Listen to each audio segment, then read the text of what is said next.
Très heureux de vous retrouver dans le cadre de ce nouveau numéro de votre magazine Art et Expression. Art et Expression, aujourd'hui, nous sommes à Bandal, précisément à l'espace Bakeli. L'espace Bakeli, c'est un centre d'exposition d'œuvres d'art, puisque Lola Bartomé a dit une fois qu'un artiste est à lui tout seul une grande fêlure où passe une lumière à part qui transforme le plus profond en une belle œuvre. C'est pour cela que je ne serai pas seul, je serai avec un artiste qui répond au nom de Eli Kasongo, à qui je dis bonjour. Bonjour, monsieur Isaac. Alors, monsieur Eli, nous sommes très heureux d'être accueillis chez vous. Merci beaucoup. Alors, essayez un peu de vous présenter auprès de nos téléspectateurs qui vous suivent en ce net moment. Vous êtes un artiste, comme j'ai dit. Merci, je suis bel et bien un artiste. Je suis artiste visuel. Mon nom, c'est Eli Kasonga. Je suis artiste visuel, peintre, cinéaste et BDiste, dessinateur, voilà. Et dans les cadres du centre de l'espace Bakeli, allais-je dire, je suis coordonnateur adjoint en charge de la communication et nous sommes organisateurs de l'exposition Elikia. Alors, ici nous sommes à l'espace Bakeli. Parlez-nous un peu, c'est quoi l'espace Bakeli? L'espace Bakeli est un espace culturel. Bakeli en lingala, créateur, les créateurs, parce que nous sommes les créateurs du 8e jour. Alors le grand créateur, le Dieu créateur a créé jusqu'au 7e jour, au 6e, 7e jour il s'est reposé. Nous sommes des créateurs qui venons après Dieu créateur. Et nous avons voulu dédier ou donner à cet espace ces noms-là parce que nous ouvrons les portes à tous ceux qui sont créateurs dans les domaines des arts et pour tous ceux aussi qui accompagnent les créateurs, les artistes dans la culture. Mais également, nous sommes dans le domaine du patrimoine parce que ce que nous vivons aujourd'hui est un héritage de créateurs qui nous ont précédés. Et nous ne serons pas des créateurs dans le temps si nous ne pensons pas au patrimoine. Donc, nous allons penser au patrimoine de ce que nous héritons et de ce que nous ferons hériter à des générations qui viendront après nous. Donc c'est un peu ça. Donc l'espace Bakeli, c'est un espace des créateurs. Les portes sont ouvertes à tout créateur pour la promotion de ses créations, mais aussi pour la formation, le coaching de jeunes qui veulent émerger dans le domaine des arts, de la culture et du patrimoine. Alors, parlez-nous un peu de l'historique de l'espace Bakeli. C'est ouvert depuis quand? L'espace Bakeli est ouvert depuis le 6 juin 2024, il y a eu une grande ouverture à l'occasion. Nous avons organisé l'exposition Elikia. Mais historiquement, l'espace Bakeli a commencé une petite structure d'artistes. Tous qui composons cette structure, nous sommes diplômés de l'Académie des Beaux-Arts. Donc nous sommes connus depuis nos jeunes âges. Nous avons étudié ensemble aux humanités artistiques à l'Académie des Beaux-Arts. Et nous avons grandi ensemble. Et nous avions commencé à travailler ensemble, comme dans un petit atelier, dans les résidences d'un de nos amis. Et c'est après, nous avons vu qu'il était quand même important d'ouvrir les champs, d'avoir un espace un peu plus grand que là où on travaillait chez notre ami, Beni Bafiba, qui est notre coordonnateur. Et c'est à ce moment-là qu'on s'est dit non, pourquoi pas oser trouver un endroit plus grand que l'espace qu'on avait avant, en tant qu'atelier. Et en trouvant cet espace, c'est après qu'on s'est dit non, cet espace ne va pas seulement être pour nous, nous allons donner aussi l'occasion, la possibilité aux autres jeunes de pouvoir trouver la possibilité de venir travailler. Mais voilà, nous avons trouvé cet espace qui après nous avons vu non, pourquoi pas l'aménager, pas seulement un espace de travail, mais aussi un espace où on fera la promotion des arts. Et c'est comme ça que tout est parti. Et c'est une histoire qui est partie. Donc, du début jusqu'à maintenant, c'est une histoire qu'on comptera des ans. Que les choses ont commencé, chacun travaillait dans son coin, mais après, c'est depuis un moment, 2 ans, qu'on s'était mis ensemble. Et au bout de 2 ans, nous avons ce que nous avons aujourd'hui, l'espace Bakeli. Alors, vous faites la promotion d'œuvres d'art. Comment est-ce que ça se passe? Il faut dire que dans le contexte de notre pays, parce que la promotion des arts, ça dépend également même des climats des affaires du pays, mais également de la politique culturelle même du pays. Et dans le cadre ou dans le contexte de notre pays, la promotion jusqu'au-là, avec la petite expérience que nous avons, ça demande énormément de la passion pour pouvoir faire cette promotion et de l'amour même, de l'abnégation pour les arts. Sans cela, il est très difficile de faire la promotion des arts dans le contexte de notre environnement, de notre pays. Mais c'est des belles expériences, comme nous venons à peine de commencer la promotion, tout en étant artistes. Nous commençons la promotion des arts. C'est une belle expérience pour nous, nous découvrons beaucoup de choses en même temps. Mais nous pensons qu'avec avec le dynamisme de la politique actuelle du pays, dans les jours à venir, ça sera des belles aventures en faisant la promotion. Alors, sur le plan pratique, comment est-ce que ça se passe? Comment est-ce qu'un jeune artiste qui vit, par exemple, à Mongafula, comment est-ce qu'il peut arriver à être promu par vous, en fait? Présentement, nous avons commencé avec l'exposition Elikia, des amis avec qui, comme je le disais tout à l'heure, avec qui on a grandi, on a étudié, on a fini les études ensemble. C'était plus facile pour nous dans ces contextes des débuts, à partir avec des personnes que nous maîtrisons. C'est comme ça que nous avons choisi de commencer ou de faire cette ouverture avec ses amis. Mais par la suite, nous allons emboîter les pas de nos prédécesseurs, ça veut dire des galeries ou des salles d'exposition qui existent déjà. À chaque fois qu'il y a un projet, nous allons faire des annonces et les concernés pourront nous atteindre à travers nos contacts. Mais également, à part les expositions de façon naturelle de l'espace, quand on aura organisé des événements, nous allons toujours faire appel aux concernés, à notre cible, les artistes, pour pouvoir participer à toutes nos organisations. Mais l'espace est ouvert, plus dans le cadre de cette exposition, l'espace est ouvert tout le jour. Nous sommes là ouverts tout le jour pour que les amateurs d'art, le promoteur d'art, les artistes peuvent venir, entrer en contact avec nous, visiter l'exposition, mais également discuter pour des projets qui leur tiennent à cœur. Alors, une petite question de curiosité. Vous êtes jeune, et qu'est-ce qui vous a emmené dans les arts? Quel était l'élément déclencheur, donc le déclic, qui vous a emmené dans ce domaine? Je dirais, pour moi et pour les autres amis, les collègues, nous sommes tombés dans l'art. Comment ça? Voilà. Chaque personne naît avec un talent et nous sommes tombés dans l'art. Nous avons eu la chance, chacun, d'avoir des parents qui ont su détecter le talent de leurs enfants et les ont orientés à faire les études des arts. Tous, nous avons fini dans les arts plastiques, donc c'est comme ça. Nous avons aimé, nous avons grandi avec l'art, nous avons étudié l'art et dans notre vie professionnelle, nous pratiquons l'art. Donc, je ne sais pas s'il y a quelque chose qui nous a amenés dans l'art. Comme je le disais au début, nous sommes tombés, nous nous sommes retrouvés déjà dans l'art. Je peux le dire comme ça. Alors, ici, vous exposez les œuvres d'art contemporain. On peut avoir une idée sur l'art contemporain? L'art contemporain, il faut dire que c'est tout courant ou c'est toutes les réalisations artistiques qui viennent après les années 1945. Alors, l'art contemporain est précédé par l'art moderne, qui est caractérisé par un nombre de disciplines et de courants. Et l'art contemporain, lui, à son tour, à partir des années 1945, surtout avec les expressions artistiques au niveau des États-Unis, où on parle des pop art, ainsi de suite, c'est là que l'art moderne a commencé à marquer son existence.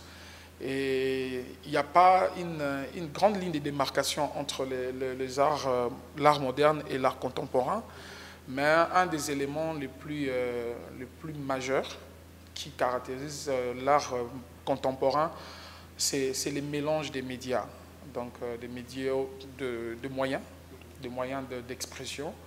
c'est ce qui a fait naître dans les arts contemporains, par exemple, on parle des arts éphémères, on parle de la performance, on parle dans les cadres des sculpteurs, par exemple, il y a eu l'arrivée des installations, de l'art des récupérations. Voilà, donc l'art contemporain, c'est la suite de l'art moderne, mais il marque son existence à partir des années 1945.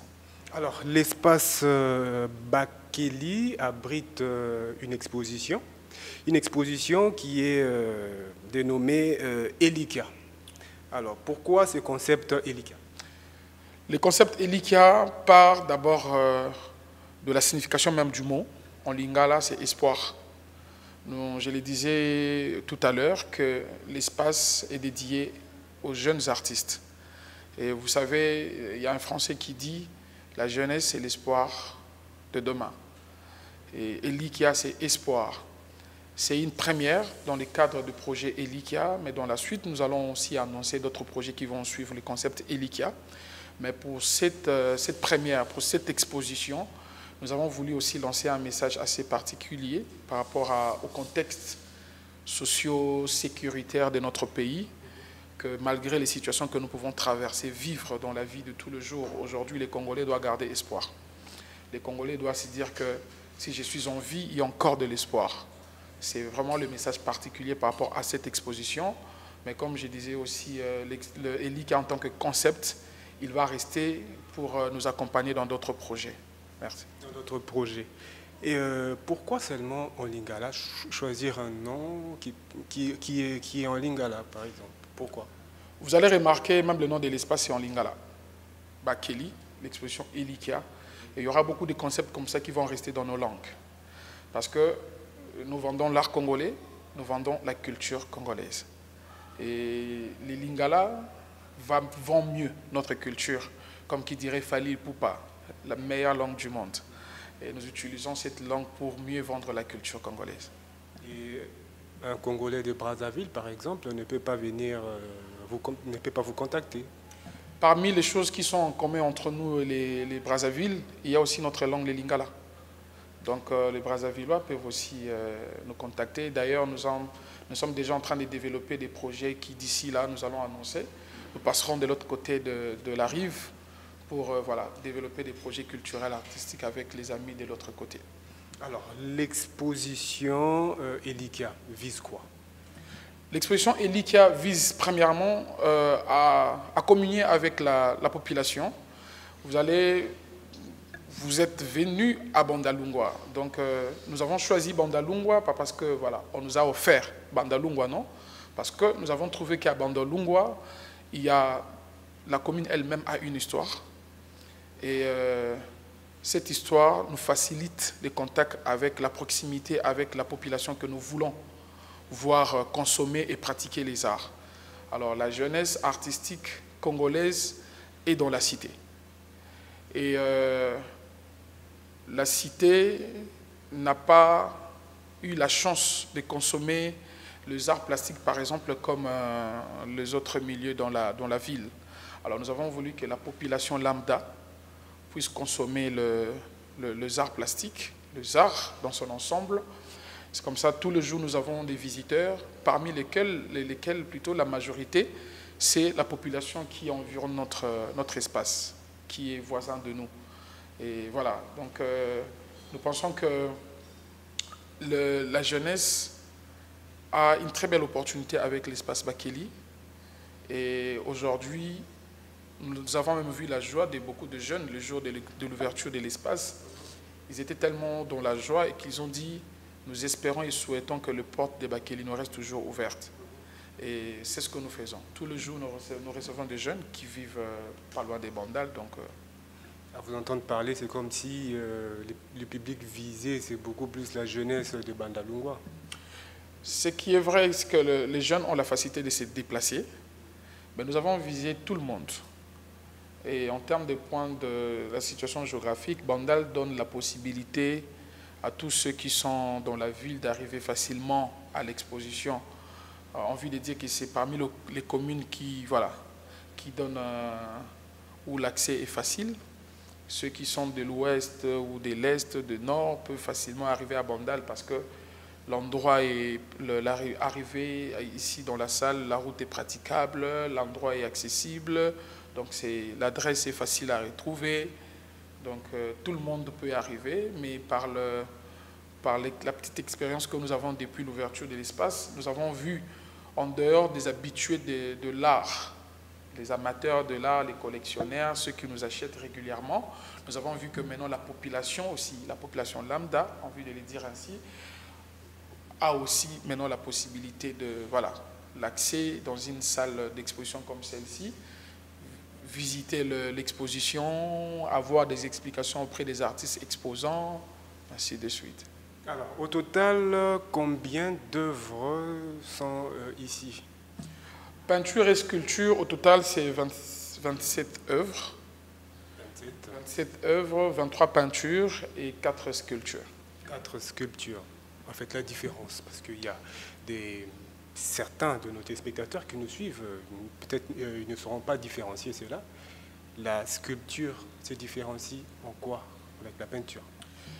La sculpture, c'est un art à 3 dimensions, tandis que la peinture, c'est des dimensions. Et en termes de matière, la peinture utilise la matière colorante et la sculpture utilise la matière à modeler, ou sinon à installer, ainsi de suite. Et visiblement, la peinture, ici dans le cas de cette exposition par exemple, c'est sur des surfaces planes, et la sculpture, tu peux faire le tour pour regarder l'œuvre Ekeko. Alors, chers téléspectateurs, à présent, nous allons passer à la deuxième étape de notre émission qui sera essentiellement dédiée à l'explication des œuvres que nous voyons ici. Découvrons ensemble. Art et expression, la vitrine de la culture congolaise.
Art et expression, la vitrine de la culture congolaise.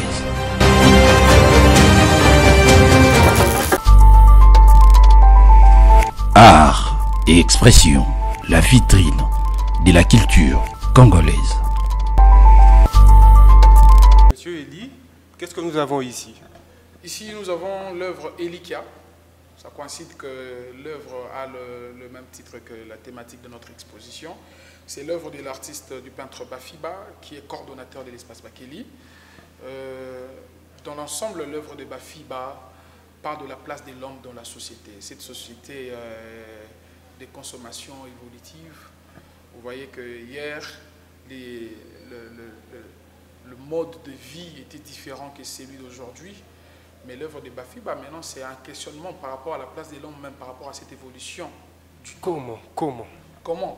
Là, par exemple, c'est un tableau titré Elikia, et nous voyons la composition présente 3 petites filles, une avec un arbre, l'herbe qu'elle veut planter, et par rapport à l'environnement. Aujourd'hui, vous voyez que le monde entier parle, il y a même des forums, il y a même des conférences, il y a même des sensibilisations qui se font où on dit, voilà, multiplions l'arbre, passons à la consommation verte, envie de parler de choses comme ça, je ne suis pas spécialiste de l'environnement, mais l'œuvre, justement, nous interpelle en même temps, de façon illustrative. L'artiste nous montre qu'il faudrait continuer à s'aimer l'arbre, à planter plutôt l'arbre, pour que voilà, notre environnement reste ce qu'il est, que la vie soit saine.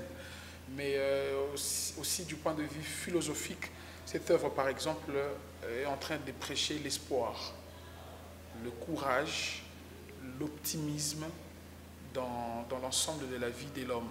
Donc vous allez voir, quand on plante une plante, on a l'espoir que dans le temps, cette plante-là va donner des fruits, et que ces fruits-là vont profiter à la vie de l'homme, à sa consommation. C'est l'ensemble en fait, de l'œuvre de l'artiste Bafiba. Et pourquoi les enfants sont représentés, donc les petites filles uniquement? À la base, les enfants représentent la longévité. Donc si on place un petit enfant ici à côté, et qu'on demande entre ces deux êtres qui ont encore plus d'espérance de vie, l'enfant a encore plus d'années à vivre, parce que nous avons déjà consommé une bonne partie de notre forfait de vie. Et voilà, donc les enfants, c'est l'espoir, et les enfants, c'est l'espérance de vie. Alors, merci, Monsieur Elikia. Passons maintenant à la deuxième découverte. Art et expression, la vitrine de la culture congolaise. Alors, ici, nous sommes devant notre deuxième tableau. Ça parle de quoi? C'est la peinture de l'artiste Mafuta. Le titre de ces tableaux, c'est « Attraction du regard ».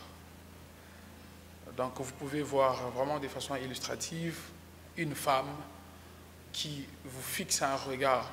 C'est quelque chose d'assez particulier, hein, surtout dans le milieu de notre société. Les femmes regardent difficilement les autres, hein, surtout quand elle est devant un homme. La femme fixe difficilement le regard à un homme. Ben, voilà, là, l'œuvre a la possibilité de nous regarder et nous de regarder l'œuvre. Mais dans l'ensemble, la peinture de l'artiste Eric Mafuta Bundulu parle de la beauté de l'homme, la beauté avec laquelle l'homme a été créé. C'est la beauté intérieure. C'est ça l'œuvre de l'artiste Mafuta. Ce que nous avons, ce que nous voyons physiquement là, ce n'est que l'enveloppe qui cache une beauté à l'intérieur. L'intérieur est représenté comment? Ici, l'intérieur est représenté justement par le regard. Il y a un Français qui dit « Les yeux sont les portes de l'âme ». Si vous êtes sensible dans ce que vous voyez, et que vous êtes devant une personne qui vous ment, fixez-le le regard, il aura du mal à vous mentir. Il aura du mal à trouver des mots pour vous mentir. Après, il y a certaines personnes qui sont vraiment forts à mentir. Ils ont développé la capacité de pouvoir vous mentir, même si vous les fixez le regard. Donc, c'est un peu ça. La beauté de l'âme, c'est cette beauté qui est transparente, qui dit ce qu'il pense, qui exprime ce qu'il veut. Et quand quelqu'un vous regarde et qu'il est triste, vous pouvez lire sa tristesse. Même s'il vous dit dans ses mots, non, je ne suis pas triste, mais dans ses yeux, vous pouvez lire la tristesse. La beauté de l'âme, la beauté intérieure, c'est une beauté transparente, limpide, qu'on peut facilement lire. Et il vous faut être sensible à bien lire les choses que vous voyez. Et ici, attraction du regard, j'allais dire, c'est justement une œuvre qui rappelle qu'au travers le regard, l'homme est capable de changer son monde. Voilà, à travers le regard, l'homme est capable de changer son monde. Passons maintenant à notre troisième découverte. Art et expression, la vitrine de la culture congolaise. Alors maintenant, nous sommes devant une fille qui écrit. Cela traduit quoi? Bon, excusez-moi de... C'est un garçon. C'est un garçon. C'est Désolé. pas mal aussi si vous voyez une fille. Oui, c'est un garçon. Vous voyez, quand vous écoutez la musique, nous pouvons tous écouter une chanson. Ça peut, chez moi, produire de la tristesse, chez vous, de la joie. Et si vous voyez une fille, ce n'est pas un problème. Moi, je dis que c'est un garçon. Le titre de l'œuvre, c'est Regard jovial. C'est mon œuvre, c'est l'œuvre de l'artiste Kasonga. Regard jovial. Vous savez, le visage est une clé. Vous voyez, vous avez sans mots la possibilité de fermer des portes de votre vie ou de les ouvrir. Comment? À partir de votre expression du visage. Comment? Ça nous arrive, nous tous. Par exemple, quand vous allez dans un entretien d'embauche, vous avez quel type de visage? Quand vous draguez une femme, vous avez quel type de visage? Donc le visage, le regard, les expressions de visage sont des clés qui nous ouvrent ou qui nous ferment des portes. Et ici, l'œuvre est titrée « Regard jovial ». Qu'est-ce que nous voulons dire? Parce qu'à la base, mon œuvre, l'œuvre de l'artiste Kasonga, nous rappelle juste que nous devons profiter de la vie. L'existence nous rappelle combien il est beau de profiter de la vie. Parce que même si aujourd'hui on te dit que ce sera la fin de votre vie sur terre, même si vous étiez les plus pauvres du monde, vous n'allez pas souhaiter mourir. C'est là que même la vie vous rappelle qu'il était beau de vivre, de profiter de l'existence. Et notre œuvre rappelle que l'homme devrait profiter de sa vie pour partager des moments de joie, de bonheur dans son environnement. Pourquoi pas partager un regard jovial? Ok, mais nous voyons que le garçon est en train d'écrire. Oui, bien évidemment. Quand j'exploite le côté hyper-réalisme, du point de vue style, c'est de l'hyper-réalisme. Je mélange avec un peu d'impressionnisme dans les coups de peinture. Mais à la base, c'est de l'hyper-réalisme, ma composition. Et quand j'exploite le côté hyper-réalisme, je rappelle juste que la vie est une école. Et si vous lisiez avec moi ce que l'enfant est en train d'écrire, il écrit « Une école sans fin ». La vie est une école sans fin. Nous apprenons tous les jours. Et voilà. Donc, et nous apprenons, parce que nous apprenons tous les jours, nous devons apprendre à apprendre de la vie avec joie. Tout ce qui nous arrive à la fin, nous devons dire que ça nous sert à quelque chose. Même si tu n'as pas réussi un projet, même si tu as connu de l'échec, tant que tu restes en vie, tu dois te rappeler que ça m'a appris quelque chose pour que demain je ne tombe plus. Et parce qu'on apprend, ça nous aide à avancer, à devenir riche. Nous devons apprendre avec joie. Alors, nous devons apprendre avec joie. J'espère que vous avez tous compris aussi. Maintenant, nous passons à notre quatrième tableau. Art et expression, la vitrine de la culture congolaise. Alors, à présent, nous sommes devant une femme, un regard. Ici, c'est l'œuvre de l'artiste Mukoma Tumba, une de ses œuvres que vous retrouverez la collection dans l'exposition Elikia. L'œuvre de l'artiste Mukoma nous rappelle, ou encore nous dit qu'autour de nous, le bonheur existe. Autour de nous, l'amour existe. Et nous devons profiter de cela. Vous savez, l'homme a tendance à se rappeler plus facilement des souvenirs négatifs de sa vie, ou à avoir son regard sur des choses qui étaient pour lui un sujet de déception. Mais nous devons aussi avoir la possibilité de voir et de savourer l'amour autour de nous. Vous voyez, ce tableau par exemple, il est titre « Je me souviens ». Vous voyez ça. Et quand on se souvient des choses positives, cela nous donne même encore le courage et l'espoir d'avancer encore. Vous voyez ça. Donc chaque vie a connu les hauts et les bas. Chaque vie a connu connaît des souvenirs positifs et négatifs. Mais il est toujours mieux d'avoir un regard positif sur sa vie. De se souvenir des choses qui peuvent vous aider à avancer et non à vous affaiblir pour abandonner. Alors, qu'est-ce qui traduit le souvenir ici? Vous voyez, quand nous allons nous séparer, et qu'on vous cite mon nom, vous allez sûrement vous rappeler de ce moment ici, je suis en train de parler. Vous voyez ça? Et les mauvais souvenirs n'aident pas l'homme à avoir sa tête fixée vers l'avant. Les mauvais souvenirs empêchent l'homme à relever sa tête. Les mauvais souvenirs courbent l'homme. Mais les bons souvenirs, quand on se souvient des bonnes choses, ou quand on se souvient des événements qui nous donnent la possibilité d'avancer, ou de nous enseigner c'est quoi la vie, on fixe sa tête haute et on regarde le monde, on regarde devant. Quand on se souvient d'une bonne personne, on regarde devant. Quand on se souvient de mauvaises choses, on fait tomber sa tête en bas, on regarde en bas parce qu'on regrette. Mais si l'on peut se souvenir en regardant devant, ça ne peut qu'être des souvenirs positifs. Alors les feuilles tout autour représentent les bonnes choses auxquelles nous devons nous souvenir. Si vous regardez les feuilles tout autour, c'est l'environnement en fait. Ce qui constitue notre souvenir, c'est notre environnement. Notre environnement dans le passé, dans le présent. Vous voyez ça? Donc quand je dis dans le présent, ça veut dire dans un passé récent. Et vous allez voir, ce sont des feuilles en orange. Une couleur qui rappelle l'énergie, qui rappelle le courage à faire quelque chose. Vous voyez ça?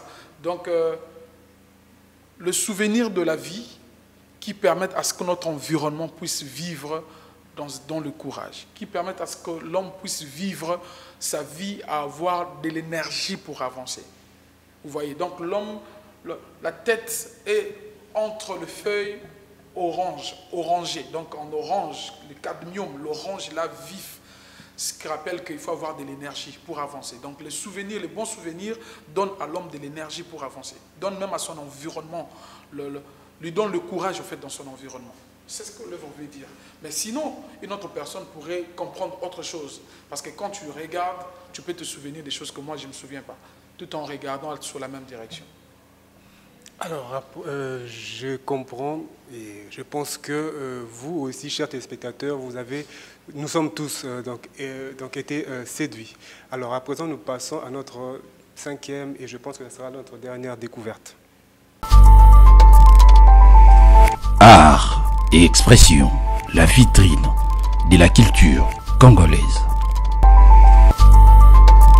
À présent, nous sommes devant la sortie de l'âme. Pourquoi la sortie? La sortie de l'âme, c'est l'œuvre de l'artiste Kimbata, le sculpteur de cette exposition. La sortie de l'âme nous rappelle juste la possibilité de nous surpasser, d'aller au-delà de nos limites. Vous voyez, l'âme, c'est le réservoir des émotions de l'homme. Et l'homme, dans son temps, enregistre un nombre de choses qui impactent sur ses émotions. La sortie de l'âme rappelle que l'homme a la possibilité d'aller au-delà de ses limites. Vous voyez, si vous êtes dans un environnement physiquement, les choses ne vous enchantent plus, vous allez vous donner la possibilité de quitter cet endroit-là, aller ailleurs. Et nous pouvons le faire aussi avec nos émotions. Quand vous traversez des moments difficiles, quand vous êtes dans des situations qui vous déplaisent, donnez-vous la possibilité de sortir de ces émotions. C'est ce que l'œuvre nous dit. Mais très souvent, la sortie de l'âme parle plutôt de la mort, selon la compréhension de certains d'entre nous qui ne sommes pas concepteurs d'œuvres d'art. Mais qu'est-ce qui peut différencier cela donc à travers cette sculpture que nous voyons? Vous connaissez les dessins animés Linguini, Ratatouille, les critiques qui mangent, goûtent à un plat là, et puis se souvient de son enfance. Vous voyez cette séquence-là, il y a eu sortie de l'âme. Il est rentré dans le passé. Vous voyez ça? Je le disais que l'âme est le réservoir des émotions de l'homme. Vous voyez ça? On peut vous parler de quelque chose qui s'est passé dans votre vie il y a 20 ans en arrière et vous coulez les larmes aujourd'hui. Donc l'âme est sortie, a fait un voyage dans le passé. Et je le disais que l'homme doit être en mesure de se surpasser, d'aller au-delà de ses limites. C'est vrai que la vie vous a appris à pleurer. Votre vie a enregistré un nombre d'événements. Mais il faut être en mesure d'aller au-delà de ces émotions. Tu vis dans un environnement où les choses ne sont pas positives, sortez des larmes. Vivez des émotions positives.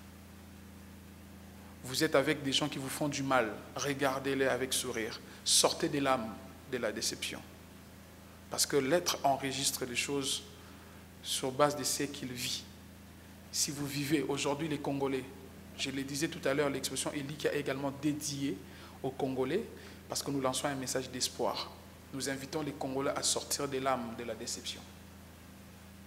Nous appelons les Congolais à amener leur âme à vivre l'avenir positif, à voir les choses dans l'angle de quelqu'un qui s'est dit « je sème dans la douleur et je vais récolter avec joie ». Alors, chers téléspectateurs, nous venons de bénéficier de meilleures explications, de bonnes explications plutôt, de l'artiste Eli Kasonga.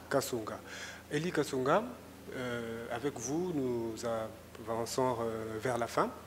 Mais un message, qu'est-ce que nous pouvons retenir en gros concernant cette exposition? Concernant cette exposition, ce que nous pouvons retenir, c'est ce que je disais. Heureusement que nous avons fini avec cette œuvre qui parle de la sortie des larmes.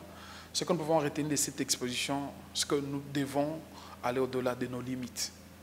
Nous devons vivre en regardant la vie avec un œil positif. En voyant que nous sèmons dans la douleur, nous allons récolter avec joie. Les souffrances d'aujourd'hui, ce sont des souffrances d'aujourd'hui. Demain, le soleil se lèvera avec les bonnes choses. C'est ce que nous voulons véhiculer comme message dans cette exposition. Et si nous faisons un résumé de tous les messages de tous les artistes, chaque artiste nous rappelle que la vie, il faut la vivre, il faut profiter de la vie. Il y a tellement de bonnes choses. Il faut travailler pour que la vie soit ce que nous voulons qu'elle soit. L'homme doit travailler, l'homme doit se mettre dans le travail. Et je rappelle par ici que nous, la jeunesse, nous devons travailler. Vous voyez, cette initiative, Bakeli n'a pas attendu qu'une main extérieure vienne mettre, donner quelque chose pour que ces projets se réalisent. Nous sommes partis d'une idée, nous nous sommes donné le courage, nous devons travailler. Nous n'allons pas attendre que les gens viennent pour réaliser les projets. Nous commençons. Ceux qui viendront, nous trouverons en train de marcher et nous donnerons encore la possibilité d'avancer. Donc c'est un message pour tous les jeunes. Nous devons travailler. Ne croisons pas les bras. Ce pays nous appartient, l'avenir nous appartient. Travaillons pour que cet avenir-là soit meilleur. Travaillons pour que le Congo de demain soit le Congo que nous souhaitons, que Lumumba avait dit en ces derniers mots, l'avenir, il voyait l'avenir du Congolais glorieux. Il voyait l'avenir de ces pays glorieux. C'est nous qui allons écrire l'histoire du Congo et nous devons écrire des belles encres, nous devons écrire des beaux mots pour que notre héritage soit un grand témoignage pour nos successeurs. Art et expression, la vitrine de la culture congolaise. Art et expression, nous avançons lentement mais sûrement vers la fin de notre magazine. Après avoir parlé avec M. Eli, maintenant nous sommes avec M. Jackson. M. Jackson qui va se présenter. On m'appelle Mukoma Jackson. Je suis artiste plasticien, peintre, sculpteur, céramiste. À l'espace Bakeli, je suis chargé de la logistique et aussi chargé de la finance. Voilà. Alors, un tel centre prouve à suffisance qu'il y a eu beaucoup d'efforts consentis. Alors, quelles sont les difficultés que vous avez d'abord eu à faire face pour l'ouverture de ce centre? Plusieurs, hein? Je peux énumérer entre autres. Déjà pour trouver cet endroit ici, c'était vraiment difficile. Vous savez, au Congo, à Kinshasa, pour trouver un endroit pour aménager un cadre comme l'espace Bakeli, c'est vraiment difficile. La deuxième étape était d'aménager l'espace pour que ça donne cette image ici que vous voyez. Et on avait besoin de plusieurs choses. On avait besoin de main-d'œuvre de beaucoup de personnes. Et nous avons la chance, entre nous amis qui sommes ici, nous avons la chance de faire plusieurs choses. Par exemple, moi, j'ai fait la peinture bâtiment, j'ai fait l'agistage et j'ai fait aussi la menuiserie. On a aussi un ami ici qui est artiste comme nous et qui fait aussi la menuiserie. Donc tout ce que vous voyez ici, c'est fait par nous-mêmes. C'est fait par nous-mêmes parce que, on avait l'expertise de les faire et aussi, vu que les moyens étaient limités, on avait jugé bon de travailler nous-mêmes. Voilà. Être à l'intérieur de cet endroit, ici où tout fait beau, il y a une bonne vue, cela prouve que vous êtes suffisamment à l'aise, vous n'éprouvez pas de difficultés. Si, d'énormes difficultés. Lesquelles? Déjà, l'espace n'est pas encore fini d'être aménagé. Parce qu'ici, on a la première salle que vous voyez ici, la deuxième est de l'autre côté, et puis les couloirs qu'on a entrés et qu'on a exposé des œuvres. On a un bureau de coordination, on a une salle de réunion, et on a, à l'extérieur, on devait, comment dirais-je, on devait aménager, construire un hangar, mais si vous entrez, vous allez voir que ce n'est pas encore fait. Et nous avons fait avec les moyens qui étaient en notre possession, qu'on a su réunir. Et maintenant, là, nous progressons à pas de tortilles. Quelles sont vos attentes, par exemple, par rapport à un soutien quelconque de nos dirigeants, qui sont dans votre secteur? En tout cas, nous sommes là. L'adresse est connue. Toute personne, pas seulement les... Qu'est-ce que vous attendez, par exemple, du gouvernement pour... L'accompagnement. L'accompagnement sur tous les plans. Les moyens financiers, comment dirais-je, les équipements. En gros, en résumé, les moyens financiers. Et le public? Le public, nous leur demandons à venir visiter ces beaux cadres. Nous sommes à Bandal, c'est l'avenue Ntsenge, 5124, non loin de l'arrêt Bakayaou, juste sur l'avenue de l'hôpital Riviera, en face de l'hôpital Riviera. Alors, quels sont vos horaires? Nous sommes ici chaque jour, le lundi et le dimanche. Nous sommes ici de 12h à 17h. Et le reste des jours, mardi au samedi, nous sommes ici de 9h à 17h. Alors, un dernier message. J'invite tout le monde de passer, visiter notre beau cadre. La visite est gratuite. Vous pouvez venir à tout moment par rapport à l'horaire que je viens de donner tantôt. Nous sommes là, nous vous attendons. Alors, merci. Merci. Chers téléspectateurs, nous avons suivi et je pense que vous avez été égayés et vous avez aimé aussi comme moi, puisque nous avons bénéficié de meilleures explications de l'artiste Eli Kasonga qui nous a parlé avec beaucoup plus de détails. Alors, je vous quitte déjà parce que nous sommes déjà arrivés à la fin. La télévision, c'est le temps. Rendez-vous à la prochaine. Au revoir.